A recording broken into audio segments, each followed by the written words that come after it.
আওয়ামী লীগের পুরো vote ব্যাংকটাকে BNP নিজের দিকে নেওয়ার চেষ্টা করেছে। সেটার বিনিময়ে, এই ভোট ব্যাংকের বিনিময়ে যদি আওয়ামী লীগের রাজনীতিকে পুনর্বাসনের চেষ্টা করা হয়, তাদের কার্যক্রমকে সুযোগ করে দেওয়া হয়, তাহলে তা কঠোরভাবে প্রতিহত করা হবে।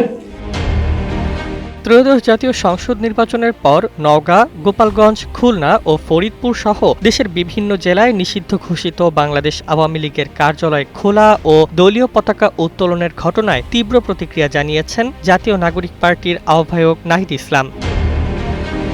বৃহস্পতিবার রাজধানীর বাংলা মোটরে এনসিপির অস্থায়ী কেন্দ্রীয় কার্যালয়ে আয়োজিত সংবাদ সম্মেলনে তিনি বলেন, ক্ষমতাসীন বাংলাদেশ জাতীয়তাবাদী দল এর গ্রিন সিগন্যাল ছাড়া আওয়ামী লীগ কার্যালয় খুলতে সাহস পেত না। তার দাবি, এবারের নির্বাচনে ভারত, আওয়ামী লীগ ও বিএনপির মধ্যে এক ধরনের যোগ সাজশ হয়েছে। নাহিদ ইসলাম অভিযোগ করেন, প্রশাসনের নীরবতা ও কিছু গণমাধ্যমের অতিরঞ্জিত প্রচার এই ঘটনাকে উস্কে দিয়েছে।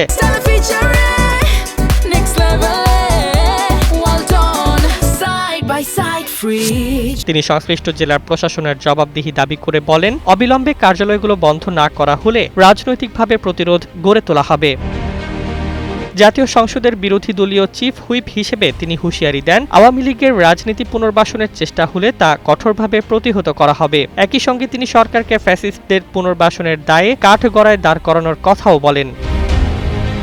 রাজনৈতিক অঙ্গনে এ বক্তব্য নতুন করে উত্তাপ ছড়িয়েছে। এখন দেখার বিষয়, প্রশাসন ও সরকার এই ইস্যুতে কী পদক্ষেপ নেয়। Desk report, Bangladesh bulletin.